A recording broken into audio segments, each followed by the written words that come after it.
Yeah, thanks for coming, everybody. Pleasure to be here. Thanks, Anza, for the invitation.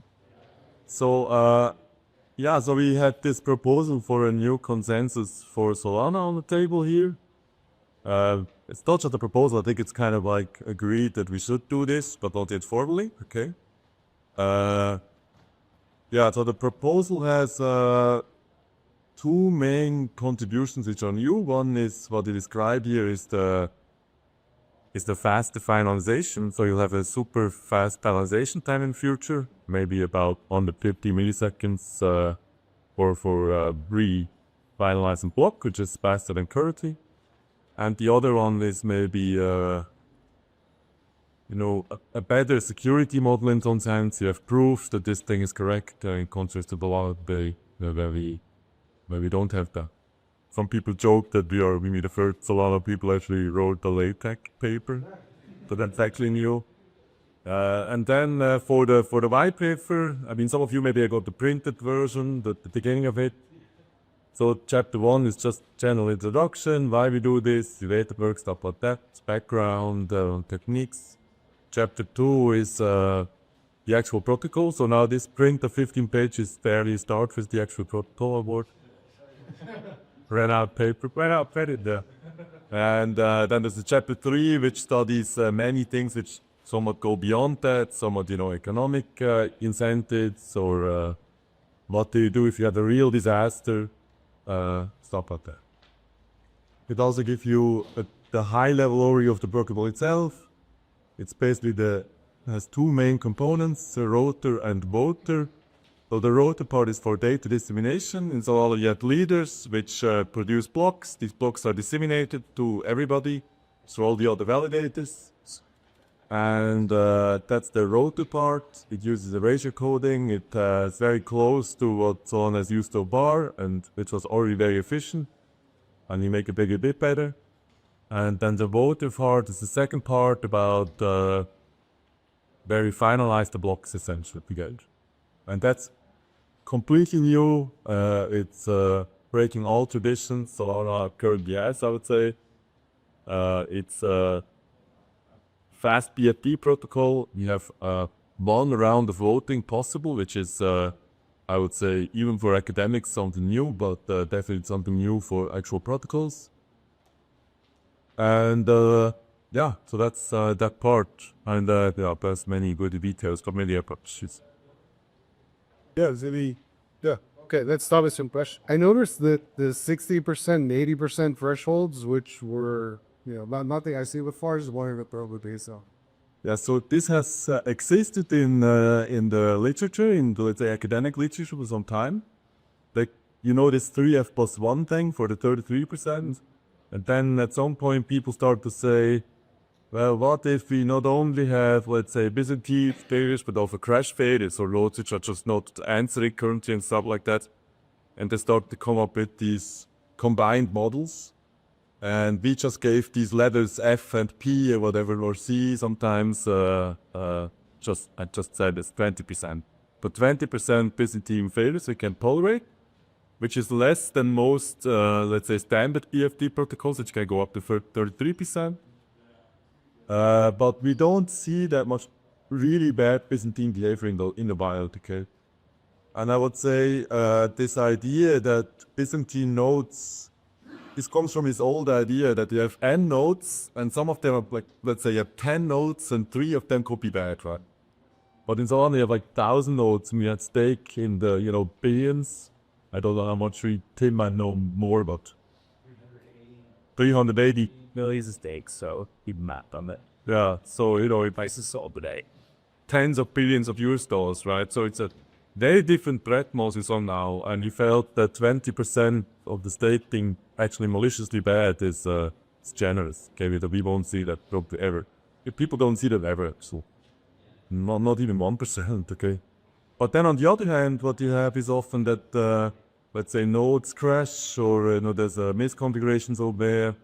Not really a Byzantine attack, but it's sort of like persistent problems. And that we actually see, and we want to be a bit more tolerant for that. So now we have 20+20, so 40% could be not answering. With 60% of the stake, you can still make progress.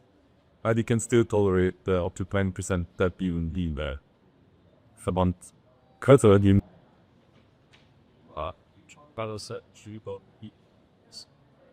Yes. So the question was about, I probably repeat the questions because I'm talking to the people. So we have this, as I said before, I claimed that we have one round of voting, but it's a bit a lie. I already lied. First lie, per character. So really we have two voting schemes which run in parallel, okay? So it has been in the past, let's say academically, it's already 10 years old. People have suggested to have a very fast voting scheme, only one round of voting maybe. And if that doesn't work out for some reason, then you add another voting scheme which has 2 rounds of voting as a backup. Now, two years ago, a PhD student of mine proposed this protocol which can do both things at the same time. They start both protocols at the same time. The 1 round or the 2 rounds voting scheme. And whichever is faster for you is good for you, okay? So let's say how it works is you have these blocks being out and then the votes are being sent around. And when I say the votes are being sent around, really all to all. All the validators send their votes to all the other validators. Sounds like a lot of traffic, but it's not that bad. It's only 1,000 or so. It's only Ethereum, right? It's only like 1 million of them. It's only 1,000 of them, so yeah. Some messages. Now if you get 80% of the stake is saying yes very quickly, you're already done. You know already that this is a finalized block. This is why it's so super fast. There is 1 round vote. You get just a vote from errors. Now at this point of 60%, like when you go towards this 80%, right, at some point you're gonna hit 60%. And that's when you start your second vote. You're gonna say, okay, I actually wanna finalize this now. I feel pretty secure about this. That's basically a second voting thing. And now whatever comes faster. So sometimes it might be faster that you get the 80% from the first round of voting.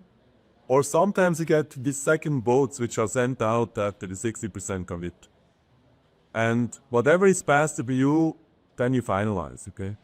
And now you might think, well, it's obviously faster. The 80% in 1 round is faster than the 2 times 60%. But that's not actually true, okay?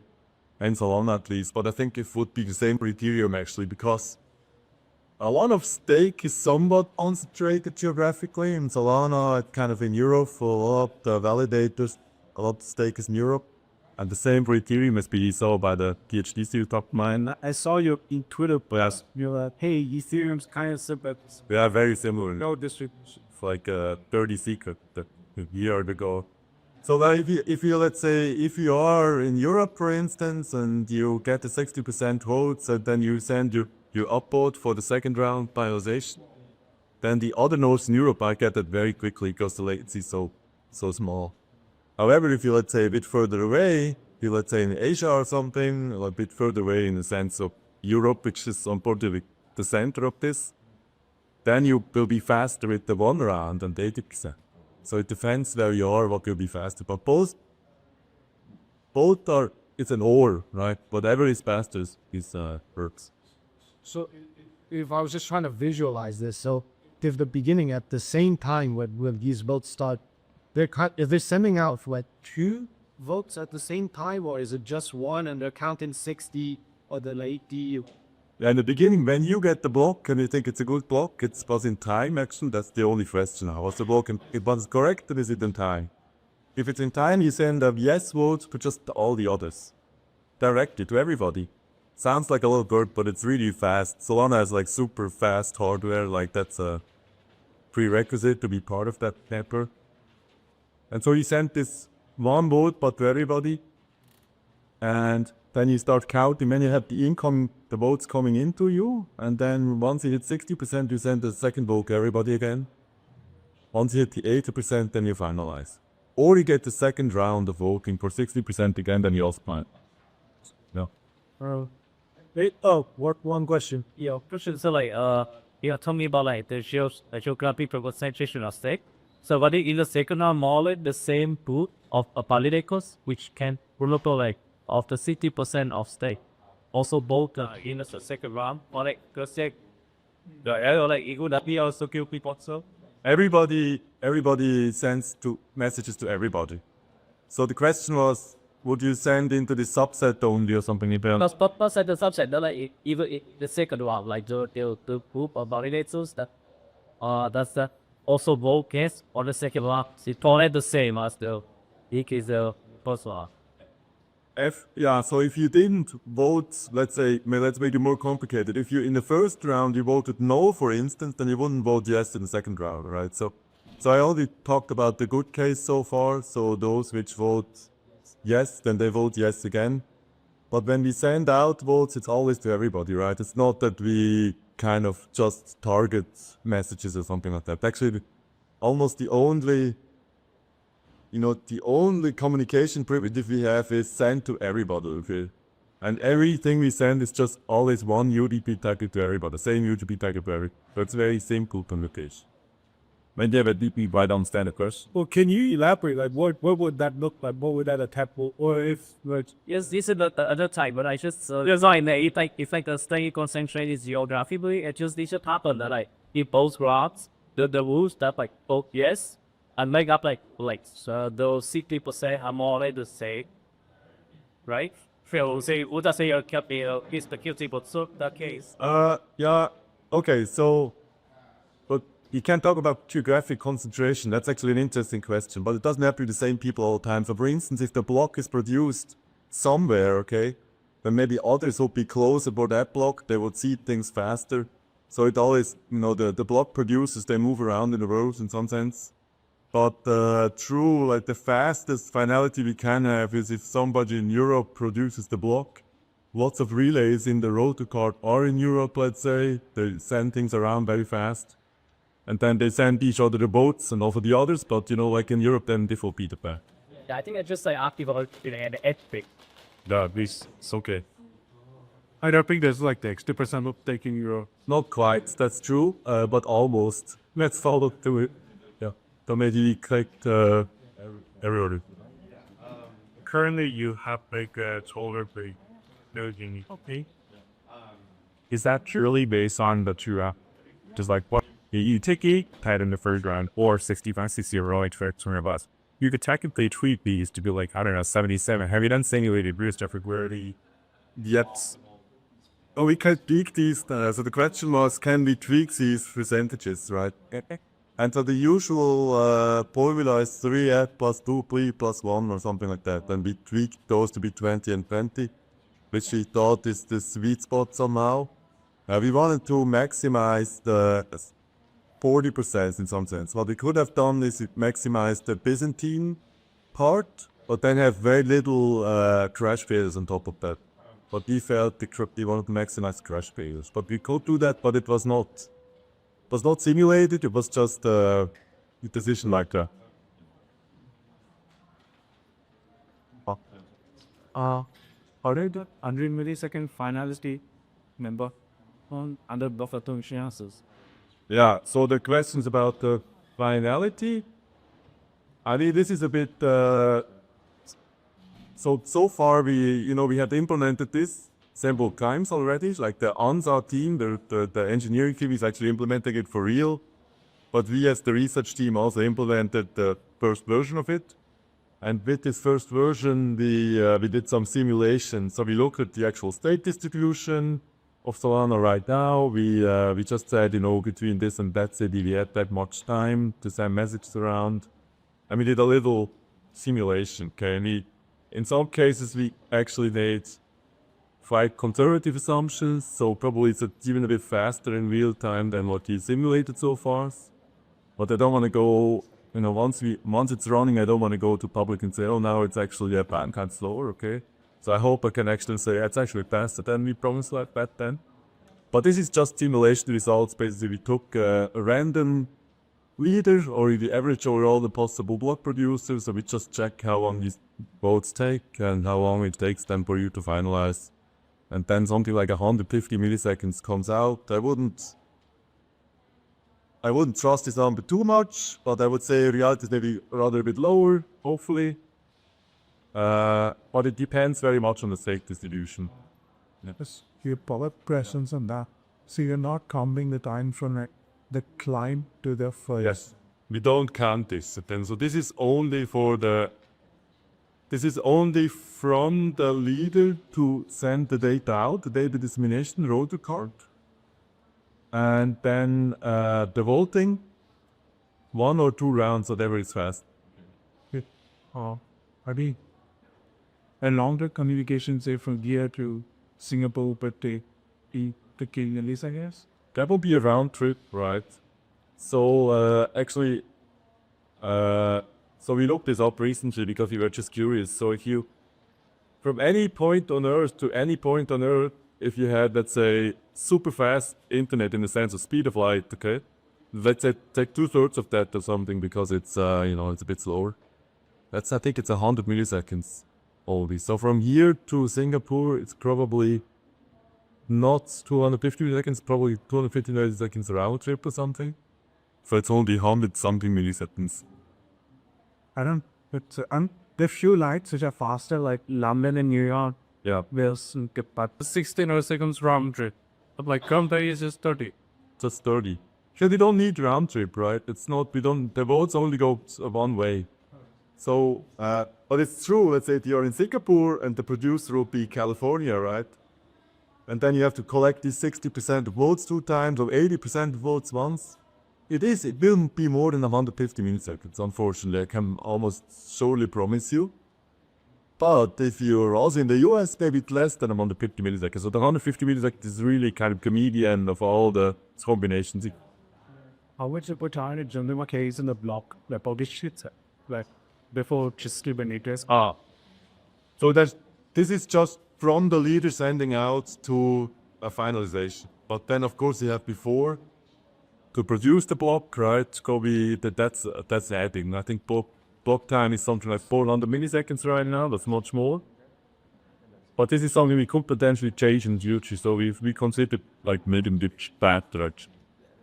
Understand. Can I ask if like execution is catching up to what else is in your simulation? Because my other kind is so fast, without execution, Yeah, execution, the question is whether you will say that, this or maybe that you key. Yeah, execution is not slowing us down much. And the reason for this is that even the way we do it right now, when we produce a block, we actually produce a block slice by slice.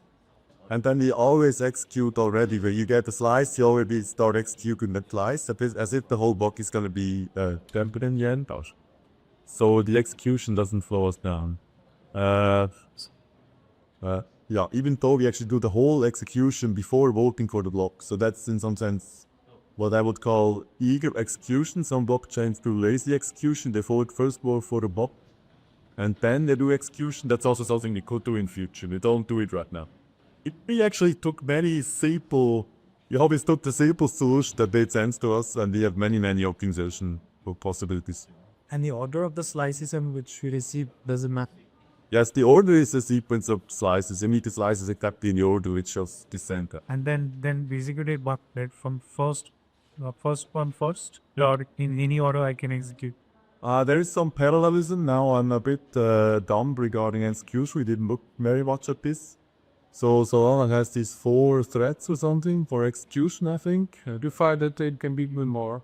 That basically the idea is like when you are getting it to the end of your block, more workers are asking out. Like fact, as more transactions as possible into the block. So like in 400 milliseconds, you're kind of done. No. And I'm asking over the verification part, not the production. And the verification, You may say do the same thing. Well, can you just elaborate on this, or I'm not open to holding this. So like how is like the block constructed, like your verification block. It kind of takes the same amount, like you get a block, you get like all the transactions, which is S1, and then you kind of like verify in, and like kind of try to find it really depends on the implementation. One implementation is in the Agave code, and there's another implementation of Parallelized. So kind of try to execute them by the execution. Like the machines for Solana are really open.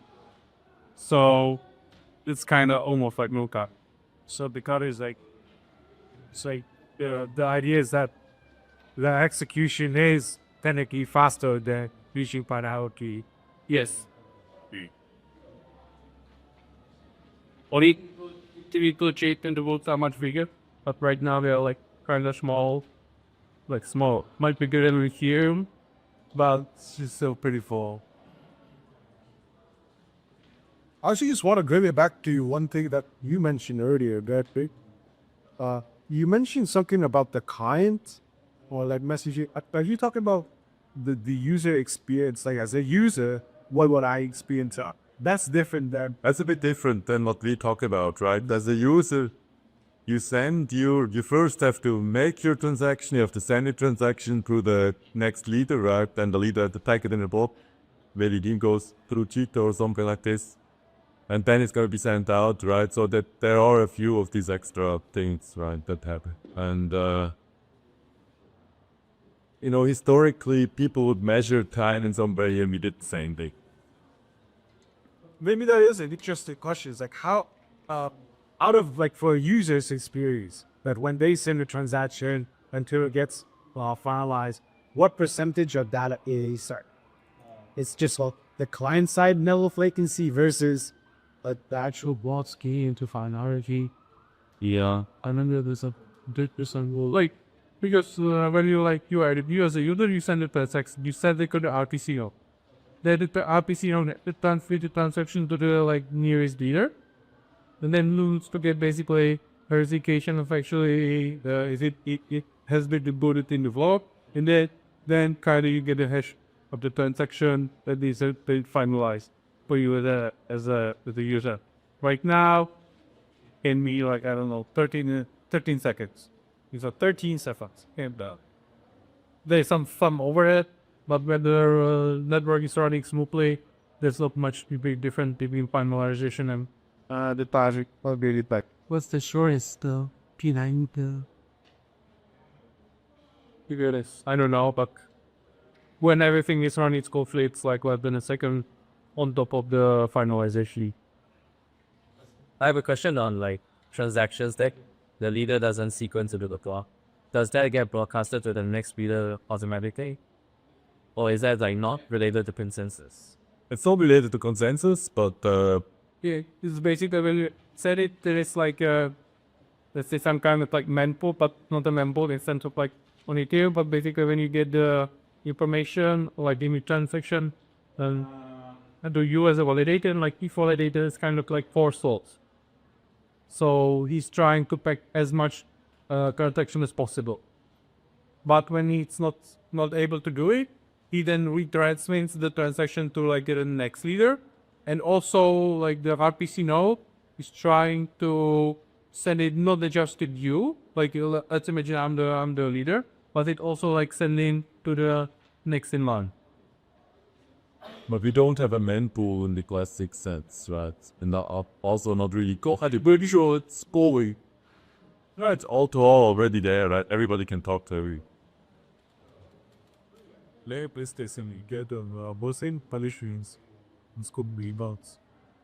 so the question is about punishments or flashing for misbehaving nodes. We don't have that in the paper. The plan is to not do this immediately. So usually, there might be misbehavior, but misbehavior often is almost involuntary, okay? So somebody messed up with the setup maybe a little bit or something, and but because of this, it does something it should not do. I think maybe Tim should answer this question, but I think historically Solana didn't want to immediately slash somebody for millions of their stake for things they maybe didn't want to. I think also a protocol which a new protocol, and you deploy a new protocol, maybe something even with the protocol IP file at the beginning a little bit, right? And then if you take money away from people for a mistake you made yourself, that sounds bad. So maybe in the future, if you talk again 10 years, then we only talk about slashing and bad behavior, but there would be. Yeah, I guess you could add to Solana has never had slashing in history of the chain. We've talked about it for a long time. You have other proposers like you, Kurt. We thought about Ismatia, but often we're really making it as a higher priority and fixing more problems than slashing the ticks today. And like Roger was saying, it doesn't make sense to ship a brand new protocol. This may have some loves that would be caused by the protocol that ends up changing real currency away from validator. But also, well, also repairs so an object experience reason a lot of must take down this month. And in the future, you might use custom. In January, slashing protocols, there's a slash and then the whole lens get revoked. So those kind of protocols are there. I see. Yeah. But so that like Solana is pretty good a social layer to kind of like find that behavior and, you know, or you stake around and just, I think that's just kind of makes it more nimble. You don't have to worry about it's complicated thing to stop certain attacks that may or to happen. So how did we say around?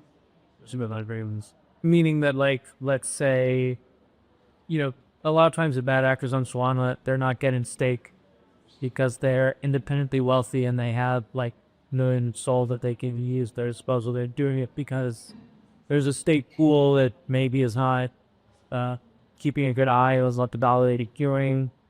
Somebody to pays attention to it, the stakes will blue stake other validators that are not doing that bit fierce.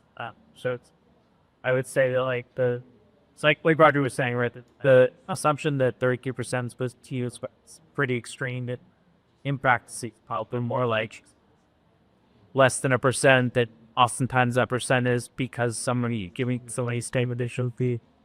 Try.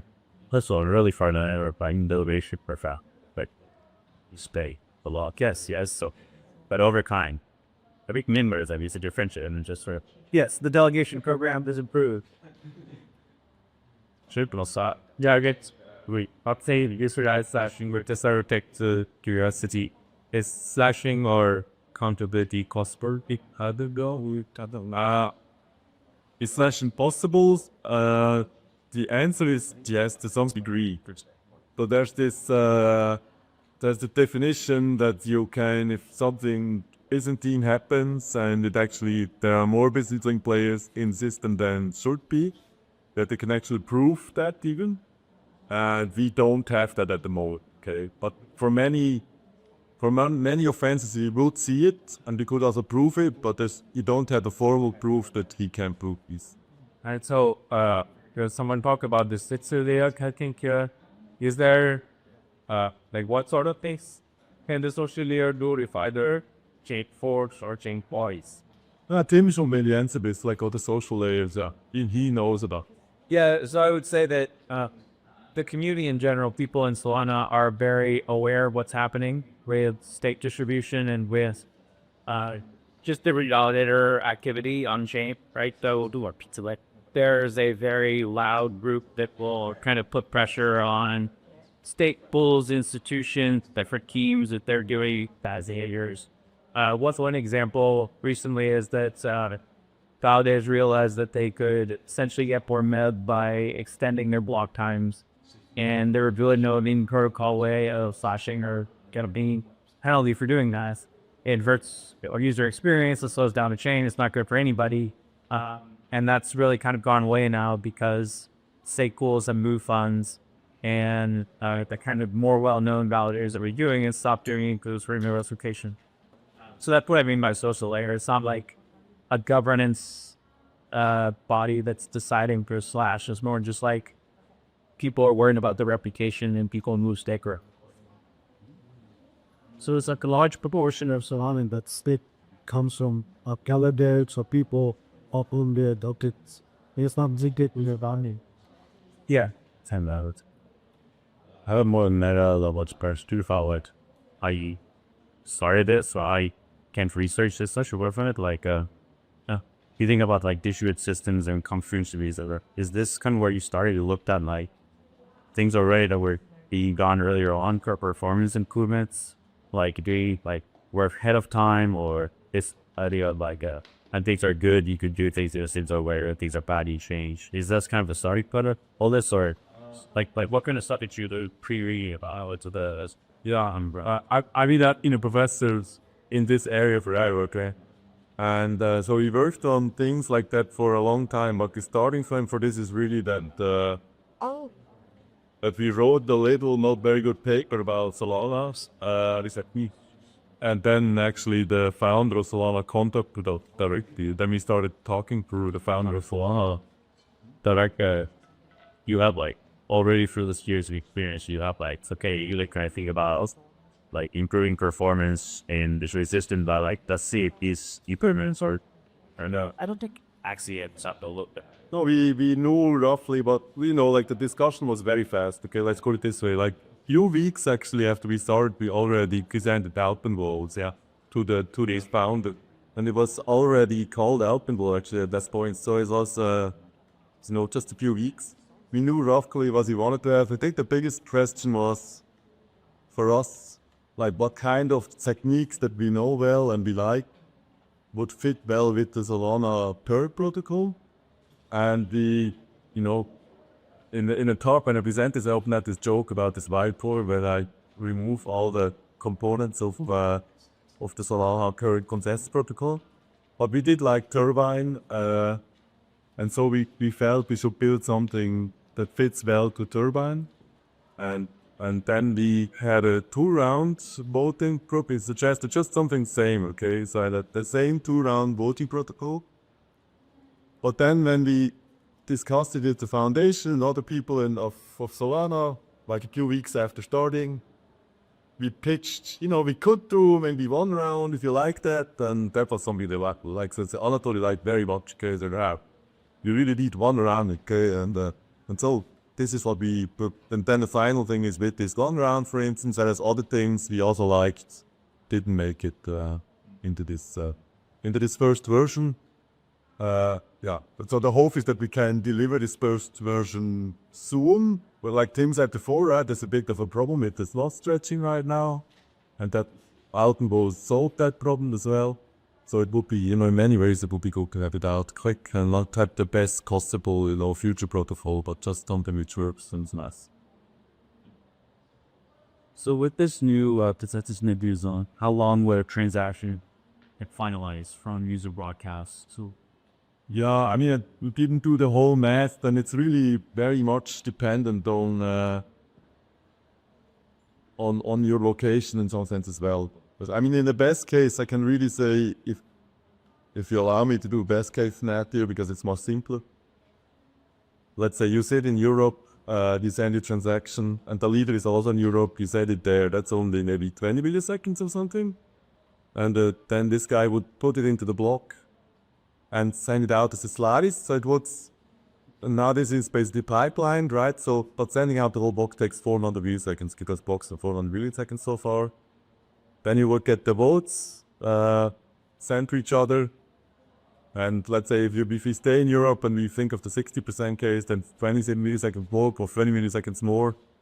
And then it would be finalized roughly, I would say, roughly 500 milliseconds after you sending out the transaction. This is the best case, okay?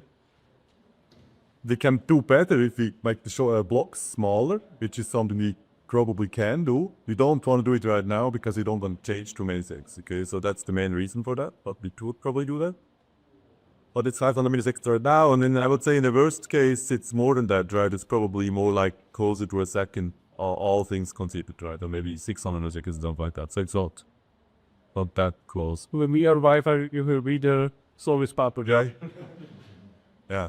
I mean, Solana is proud to be, very efficient and fast, and I think with this chain file is finalization really like 12 seconds or something, which is already not bad, but in 400-500 milliseconds, all things together is actually.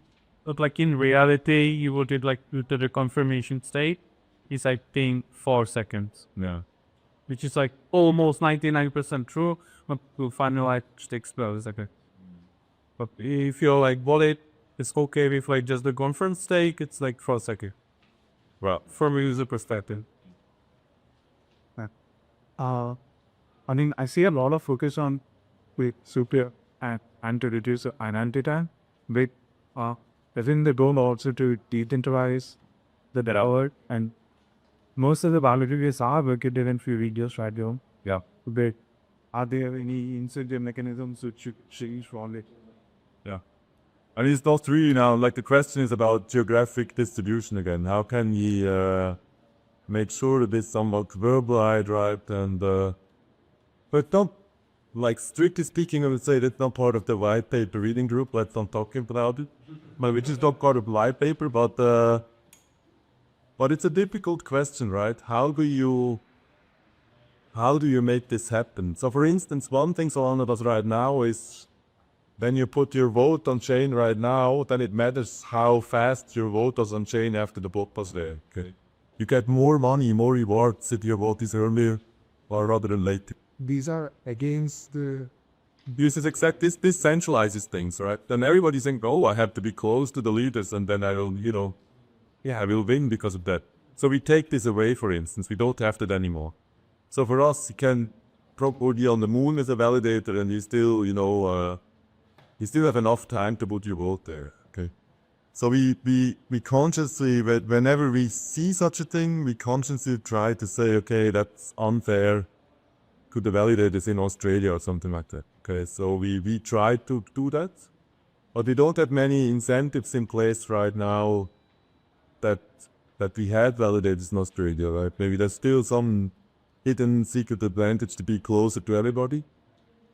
So in the long term, I hope a bit on the foundation to take down that as well, and maybe help get things going there.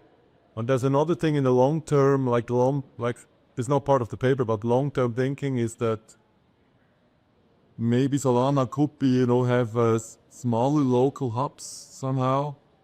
And then we take a bit care that the leaders, there's maybe multiple leaders happening at the same time, but from different geographies at the same time or so. So to make it more like a worldwide thing, because I think it would be, if everybody's in the end just in Amsterdam, some data center in Amsterdam, then it's not very all colored anymore, right? So that's a problem. So we have to fight against this. Because this fight is difficult, I would say. I don't have a silver bullet for it. But there's like monitoring, which is also happening. It's like outside the white paper. There's a like network, it's called 00, which is like basically building fiber lines, dedicated fiber lines around the world. So even though we are like in Australia, we'll get like much good latency compared to what you can get like by using normal internet, which also like should help like validators in Australia to be fast to participate in consensus in the this way. Do I allow you plugged into that fund? first. I mean, doesn't cut you off. The goal there is like a happy path side path. So the happy path works for Australia. So if you do get cut out or censored by the Byzantine network, you'd still be able to go public network. You might have some economic disincentive during that period, but the goal is not to be. Well, he says it's permissionless. You say if you get cut off by it. Like you would do, any network can get cut off in some way. Yeah, like a cable can get cut or whatever. Or like, if someone owns, say, physical cables, Exactly. someone can say who's allowed to use those physical cables. And if it's all, obviously it's all about efficiency and speed here.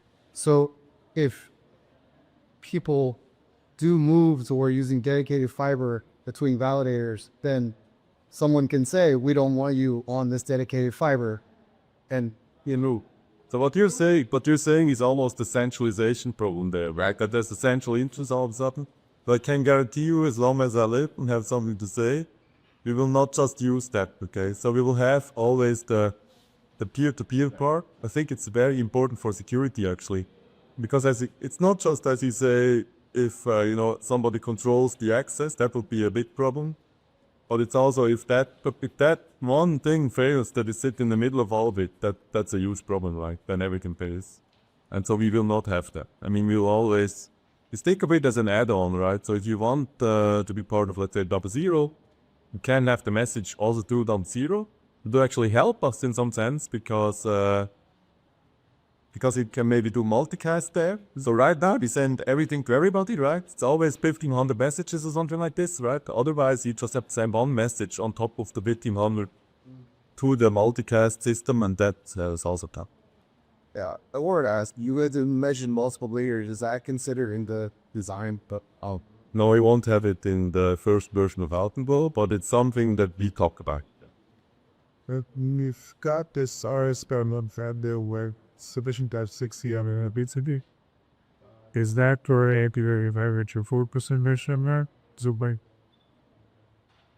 So for the erasure coding, or so the erasure coding for this part we chose an over provision of 2 actually. So we need half of the shreds to make a slice, and so that's not exactly lined up with the 40 to 60%.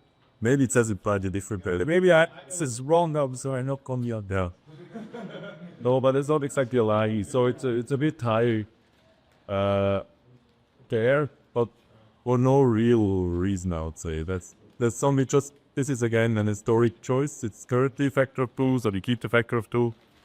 We can taste in the future, but it's okay. But you can say you're optimizing that better using was Not necessarily, because so this over provisioning in the data dissemination actually has several advantages, and one advantage is that you get fast paths between anything those. So let's say it's a current leader and there's you somewhere. Let's say the two of us, right? And the leader and you the current you want the bot. Now if he was a relay, then it would be great for us, right? For you it would be going there very quickly. If the relay was sitting somewhere over there, then it's a long detour. And the more shreds you send out, let's say we need 32 shreds to really get the slice. But if you send 300 shreds, then probably many of us will be very close to us or in between us or so. So then you get the data very quickly. Everybody gets the data almost on the direct pan. So this is a beyond fault tolerance, actually something which makes things faster than PEBX. And so we don't want to, optimize that. so you try to balance between your BBC and underutilize verification on.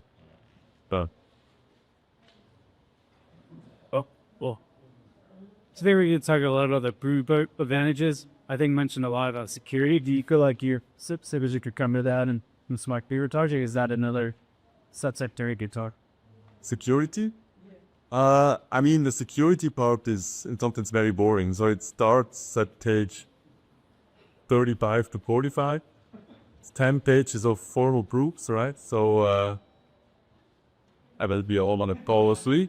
So, Well, you said that was one of your two major. yeah, no, it was very important to us, of course, that we had a protocol where we can have, proofs.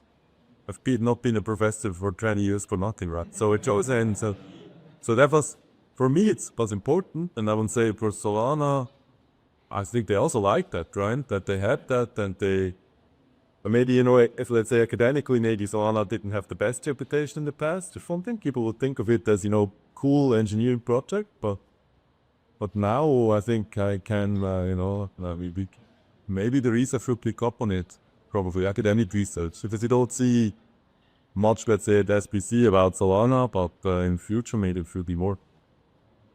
Can I ask, how do you figure, when you should set the skip rule? How long should I wait? Yeah. So so he asked about, let's say you get this box, right? And as a validator, you have a timeout. Then you would say this is too late now. Okay, every validator has this timeout. I mean, this is hard coded in some sense, but it starts at the previous certificate from the previous league, assuming that this guy was still okay. Actually, if you accepted that bucket, he was still okay by definition. And then you would just take this timeout and then cast your work. So you will wait the whole block or 100? No, you wait, depending on which block you talk about, but there will be, it's basically based on 400 milliseconds, and then plus a bit of slack for the distribution as well. So, but it's roughly, for the first block, it's, let's say, 400 milliseconds and 800 milliseconds. That's how long you wait until you...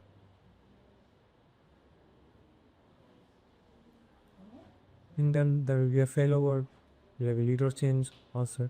Yeah, so if the agreement would be that the current leader is not doing well, didn't send the block in time, even the first block in time, then we immediately switch over to the next seed. How long does that take, bro?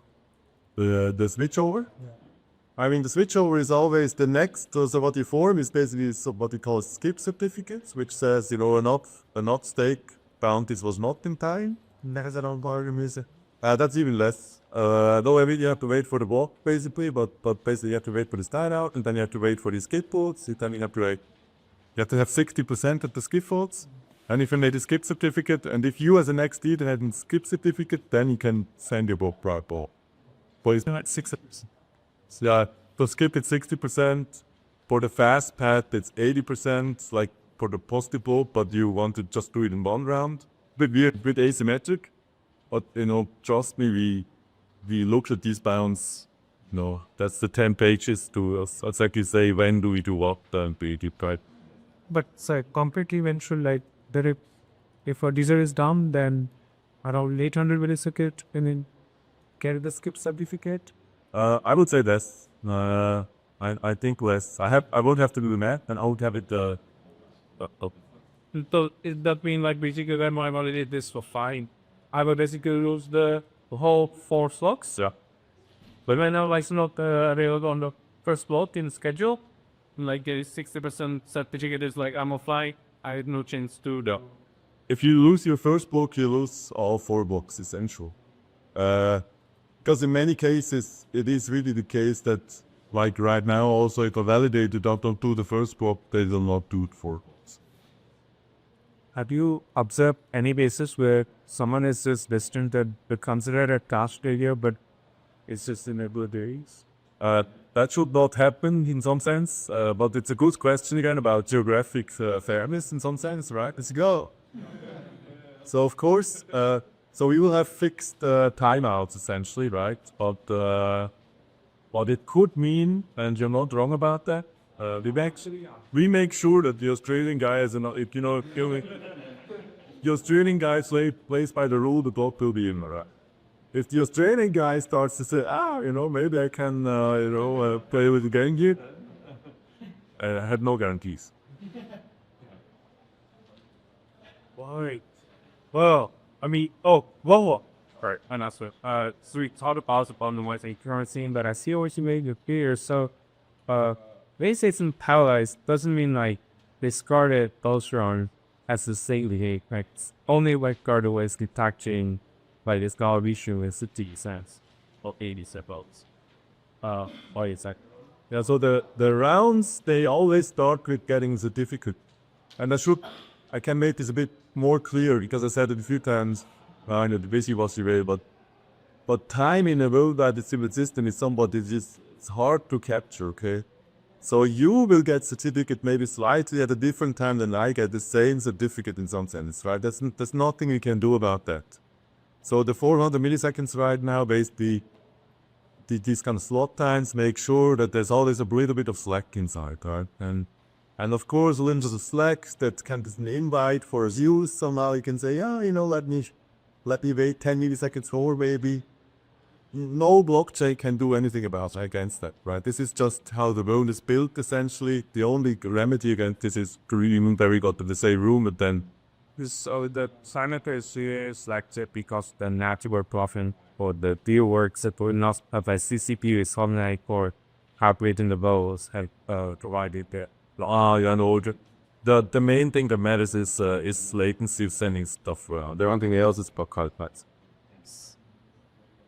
Alright, I think there's so many interesting things in this paper that you stop around like both there that we haven't really discussed, or like these new like delay network, and then possibly the future of like the incentivization or everything. But it's just something that you should be looking forward to otherwise in the future from the team. What is? Oh yeah, we will continue working on it. I think the main priority now is get the thing out in the wild first. Finish the programming, running on testnet, and then actually go to mainnet. That's the next. Oh, and you said that, but you're the podcast. You only releasing rotor first, but not Rotor first, stop rotor. and we don't do the rotor part yet, because we want to have the minimum update, so to speak. And rotor alone is a huge update. It's the biggest update that Solana has ever seen, I would say, probably. I mean, probably at a factor of how much, but so we tried to find the minimum update which makes sense. Because turbine current draw the slots it's already reasonably good purple, so we keep that up. I guess all voting will change the Solana. Yeah. Yeah. Oh. Oh. It's crazy. It's just